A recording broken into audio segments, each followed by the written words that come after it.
Hello everyone, this is Tally, Sven and I am Farrell and we are bored of it, and today we're going to be reviewing Euphoria by Stonemaier Games and the expansion for Euphoria, Ignorance Is Bliss.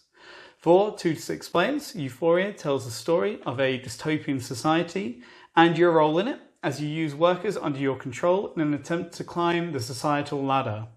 But in mechanical terms, this is a worker placement game using dice, and as in classic Stonemaier fashion, you're going to be resource managing and completing objectives. But the twist is, if your workers become too knowledgeable about the hellhole they're in, they will up and leave you. The expansion, Ignorance Is Bliss, provides a solo mode, rule improvements based on years of feedback, and of course, more stuff. And more stuff is always better. Right, doggos?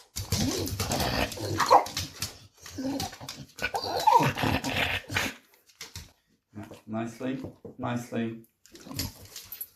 Before we get into it, it is important to note that whilst we did buy our own copy of the Euphoria base game, the expansion was kindly provided to us to review by Stonemaier Games.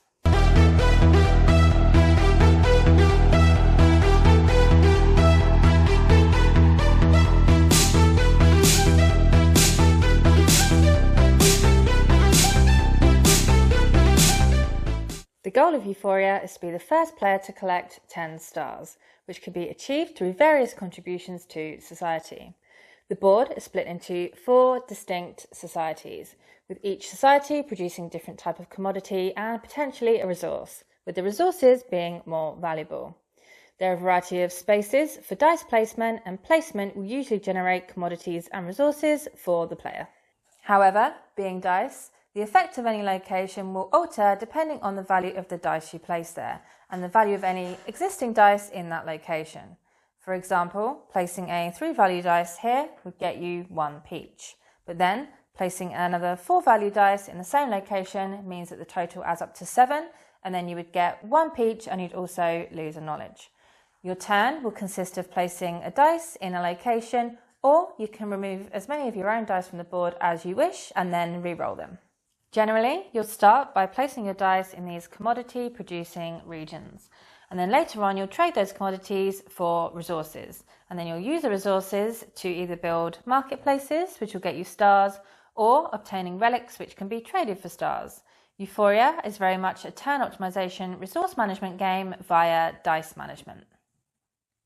Euphoria is actually one of the very last Stonemaier games we had the chance to play, but we're particularly impressed by how well it holds up, despite being an 8-year-old game.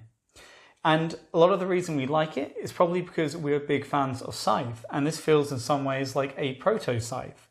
You have the race to get stars, you have turn optimization, resource management, and quick snappy turns.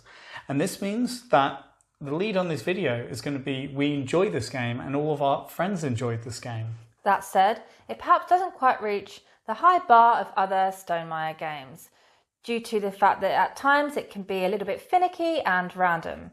And it's not that the mechanics don't provide interesting decisions, but rather that when it all comes together, it can all just feel a bit much. You have a bunch of stuff that needs to be explained and kept in mind, which doesn't necessarily coalesce with the other stuff, combined with the fact that dice rolling always equals randomness. For example, when you roll dice, if you get multiples of the same number, then you can take multiple actions on your turn. So you can get players who are doing 2, 3 or 4 actions on their turn rather than the usual 1, and that's a big deal. But because it's based on rolling dice, it's down to luck. And I've seen games where one player will get 5 or 6 doubles and get all those extra turns, and another player will only get 1. And that is a big difference in what the players are able to do and how much they can do in a game that's all about turn optimization. And on the flip side, if you roll too high a value, you can lose workers. And I've seen people spend several turns saving up to gain a worker, only to instantly roll all their workers and then immediately lose that worker without ever having even used it. And again, this is mostly based on luck. So what you have is a game that needs to be a little more streamlined and is at points a little too dependent on luck, where it's really a strategy game that has really tense turn optimization. So it's important to think about how much luck bothers you. We personally don't mind these kind of mechanisms in strategy games, and it certainly hasn't impacted our enjoyment. We also doubt there'll be many occasions where it's so disruptive that somebody wins because of it. But we do know that many people want board games that have zero luck elements, so we feel like it's important to speak on. Just like its younger brother Scythe, you have a race mechanic to the finish line. Here, it's the first to 10 stars. But unlike Scythe, it's all or nothing. The first to 10 stars will be crowned the winner and nothing else matters. Now, this is a divisive game mechanic for sure. Personally, we're fans of the tension and drive it provides the players. I believe it provides an excellent reason to keep interested in what all of the other players are doing. Others, however, believe it's just a glorified checklist of arbitrary things to do as quick as possible. So it's important to think about if this is a game mechanic you'll enjoy or not. The markets are a really nice addition to the gameplay because they create some real caginess and player interaction. They can be built cooperatively, which is particularly important at higher player counts. You'll often want to align yourself with the players who have the least stars to co-build a market. And because different markets require different resources, you can often cut people out. It really increases the table talk and negotiation, which is always important. Furthermore, the completed markets provide new worker placement spaces and a way to obtain stars, so further expanding the options for the players.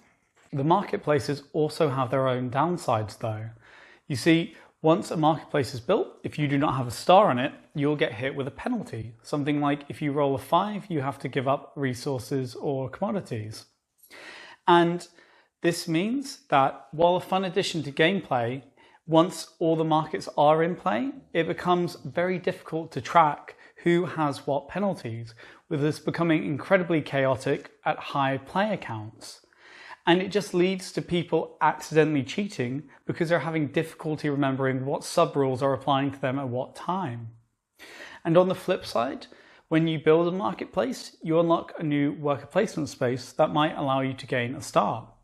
However, these are wildly unbalanced, with some being very easy ways to get a star and others being incredibly difficult and more difficult than any other possible way of getting a star, which then means they're ignored.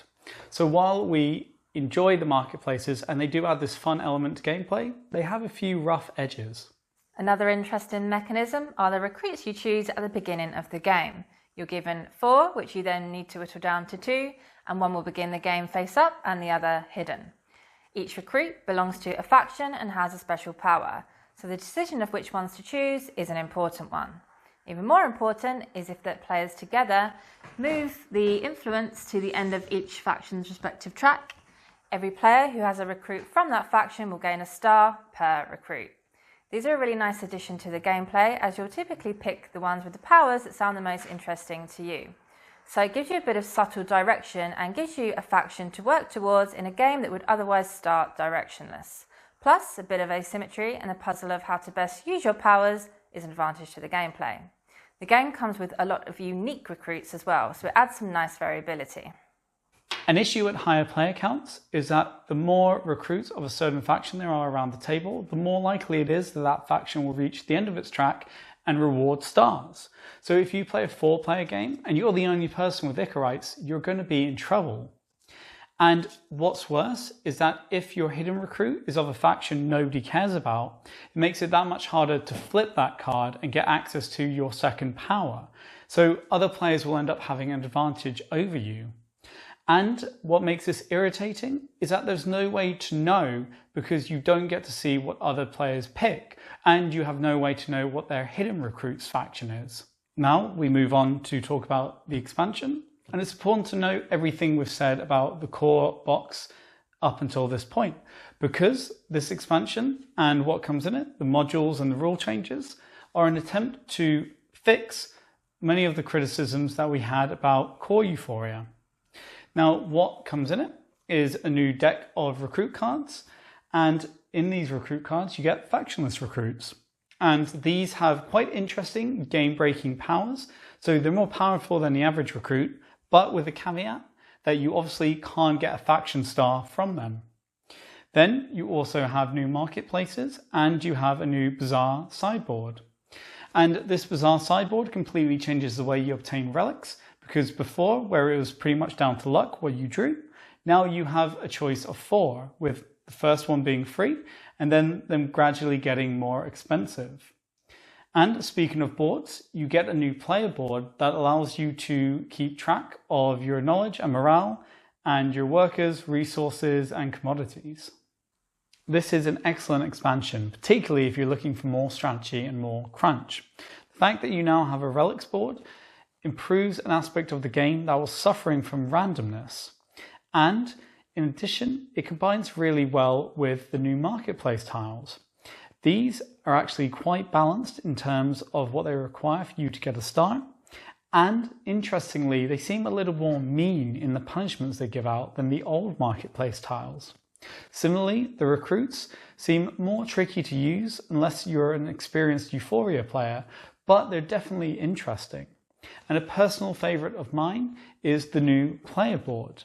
Because when you were using the tracks for knowledge and morale in the base game, even at 3 players, if players were on the same values, it could be incredibly crowded and difficult to move the pieces around. So it's nice to keep track of that on your own kind of terms and not have to keep reaching over every round.